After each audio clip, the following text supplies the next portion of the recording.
الزايدة أو الزائدة الدودية.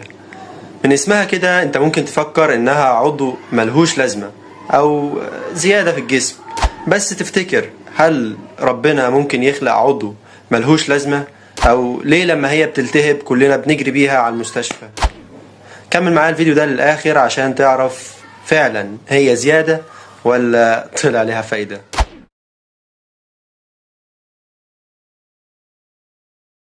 الزايدة الدودية هي عبارة عن كيس صغير موجود في آخر الأمعاء الغليظة، طوله من 5 ل10 سنتي. لحد قريب كان العلماء مفكرين إنها ملهاش لازمة، لمجرد بس إنها ما بتدخلش في الهضم. بس حديثا اكتشفوا إن ليها دور، والدور ده مهم جدا، وهي إن ليها دور في المناعة، لأنها تحتوي على الأنسجة الليمفاوية اللي بتكون الخلايا الليمفاوية، خاصة في الأطفال، وبتكمل لحد سن معين.